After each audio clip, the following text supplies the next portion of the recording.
Ladies and gentlemen, I cannot allow Lord Poe to get away with two pieces of misinformation. Number one, there are about 70 million communists, and if you think, like the Henry Kissinger approach of not calling China a communist state, all you have to do is to take your flight tomorrow to Beijing, which leaves at 12 o'clock, and go to Tiananmen Square, and even whisper under your breath that you are a member or that you don't mind Falun Gong, and you will see where you will be, because you won't be seen for another few months or possibly years. And I don't understand at all how that does not manifest itself a communist regime. And secondly, in support, can I just finish my second point, Lord Power, against my friend, if you were one of the individual, and I will come to this very important point in the second part of my speech, if you were one of the million of people who went protesting, you would be less supercilious about the way in which you brush aside their protest and their discontentment. It is a very serious matter for individuals to have their right and gain what they want. And the fact that you produce some numbers which amount to 0.11% as a way of saying that that was a healthy sign of the country is, I think, a travesty to the livelihood of people in China. But, yes, Lord Power. I think he is actually misrepresenting me. China is an authoritarian state, as I said, and it's not something we particularly like the look of, though it is a successful model. Communists, they are not. There is no communist ideology left alive in China today. I agree it's called the Chinese Communist Party. Its real name, ladies and gentlemen, is the Chinese Ruling Party. It exists only for one thing, which is to rule China. It may not be attractive in our system, it has delivered remarkably. And I didn't sneer at demonstrations. I said they were a very welcome feature of modern China, and actually speaks quite well of the regime that they are allowed to take place on the scale they do. Well, let me say in this debate, we on our side of the House do not deny the extraordinary achievements of China in the past decades, or even doubt the upward spiral of its growth. But the motion implies something different. It implies that China will become, in this century, like the United States, a superpower, or even a superpower more powerful than the United States. It is this implication that my friends and I will argue against. We argue against it because of several fundamental issues which are either very difficult to change or even at a loss for change. I just mentioned some very basic elemental things like land, air, and water. As China is going from a rural agricultural society to an urban and industrial one, there are increasing problems of protecting arable land. There is only 900 square meters of arable land per inhabitant, which is less than 40% of the global average. Even more alarming is that these limited resources are constantly diminishing. For example, wholesale rural areas are being forced by governments to be turned into urban cities in the name of progress, as you have mentioned, Lord Powell, as if that was actually real progress. Then there is air, rather air pollution, I would say. I don't think anybody in this chamber would doubt for a moment that the air in China is not very good, particularly in the city. It got so bad that last summer the Chinese authorities actually asked foreign consulates to stop publishing inaccuracies and unlawful data on air pollution, which of course was a direct reference to the quality measurements that the US Embassy in Beijing publishes on Twitter, which registered descriptions such as crazy bad or beyond the index. There is also serious air pollution from metal smelters and a fast-growing battery industry. This gives rise to very serious lead poisoning, one of the most common pediatric health problems, with 1/3 of China's children suffering from elevated blood lead levels. There's water. The over-extraction of groundwater and falling water tables are huge problems in China. Water is going to be very precious and scarce. The exploitation of dams and other irrigation infrastructure have almost halted the Yellow River natural course, threatening to dry up the entire river valley. In 1997, the Yellow River did not flow 230 days of the year. Therefore, just looking at these simple, essential conditions of life, land, air, and water, China faces enormous problems, aggravated by a vast population of 1.3 billion, and further aggravated by the demographics, as my friend has mentioned, which have created what someone has called a perfect storm. Now, let me explain.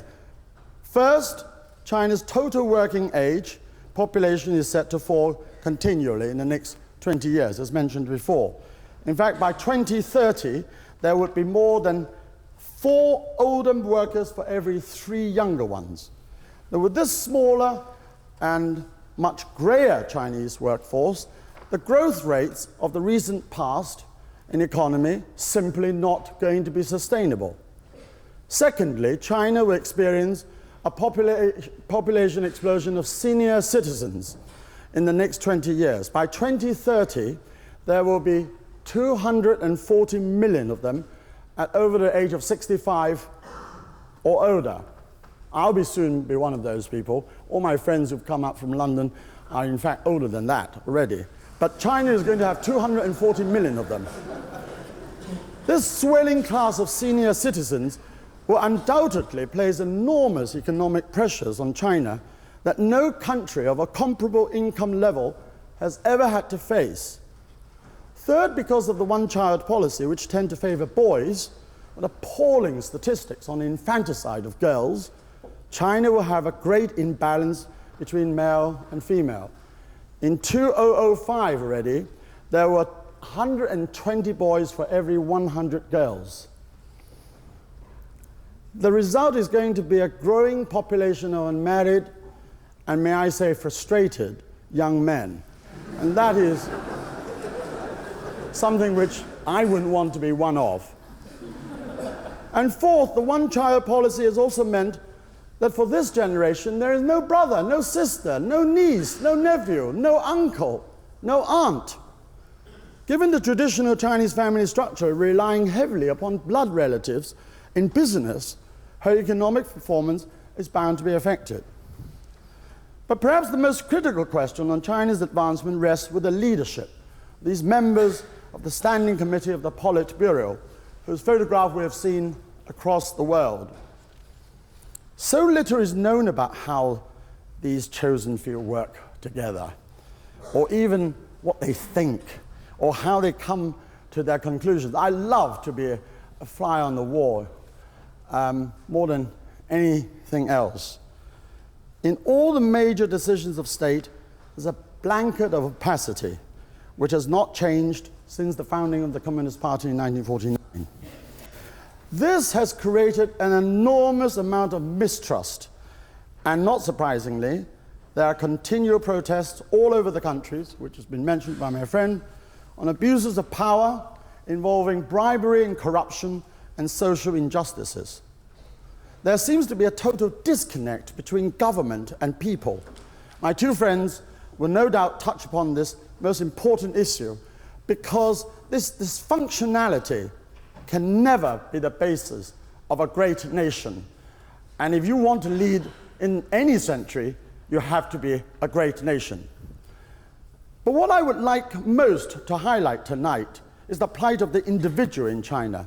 Far too often we have conferences, seminars, Lord Powell, Lord Wei, Lord this, Lord that, talking about China as a country, what sort of progress it has achieved, numbers on economic growth, rising GDP, diminution of poverty, rise of middle class, etc. Yet seldom do we focus on the individual. It's all very well to talk about the progress of the damming of the 3 gorges. How about the 1 million people who have been displaced? It's all very well to talk about the great Olympic Games with the diversion of water into Beijing for the enjoyment of visitors and for the world to see. But how about the places from which the water had to come namely Hebei and Shanxi provinces, which were already devastated by drought and severe shortages. It is all very well to herald a new leadership in the present 18th Congress, but how about the surveillance of over 1 million people patrolling the streets of Beijing, and many, many systematically rounded up and detained or put under house arrest for the duration of the Congress? Taxi drivers apparently have been asked to take away the window handle so that people can't throw leaflets out. When I used to live in China in the early 80s, I was very conscious of almost a soft reign of terror that prevails over the capital. It was an acute sense of fear for the authorities. 30 years later, of course there have been less nervousness, but I still can detect that sense of fear, or at least helplessness. When people are asked what they think about the 18th Congress, they say they're not interested. I think what they really mean is that there is nothing they could do, and therefore there is no reason why they should be interested. Whatever you say against democracy, it is a system that allows the individual to feel that something can be done and that the citizen is able to participate, even in some small way, in the process of where the country is going. But in China, with an autocracy, there is only a sense of hopelessness. I cannot help feeling the prevalence of an enormous amount of personal discontentment. Even if commentators have pointed out that hundreds of million people have been lifted out of poverty, which is defined by $125 per day, there are still hundreds of millions living on $2 a day. Big deal. So it is important for us to put some perspective on the kind of propaganda that issues not from the authorities, but also many of the panda huggers around the world, which is a phrase I borrowed from Sir Christopher. If there is rosiness on the macro level, there is a great deal of unhappiness on the micro level. The 100,000 demonstrations we already talked about. It is precisely that sense of fear, almost like a ruthless headmaster in a boar stall, that is for me the greatest hindrance to China emerging as a superpower in the world. Is that individual, not the country, not the progress, not the figures, the individual. There has got to be genuine meritocracy in the ruling authority as a real connection between government and people. I, for one, would love to see China emerging as a superpower in the 21st century. Remember, it was exactly 100 years ago this year that democracy was introduced in China. But I think it will take another 100 years for it to become a superpower, which is more or less what America took. So I think if we want any century to belong to China, I hope it will be, but it won't be the 21st, it will be the 22nd. Ladies and gentlemen, thank you very much.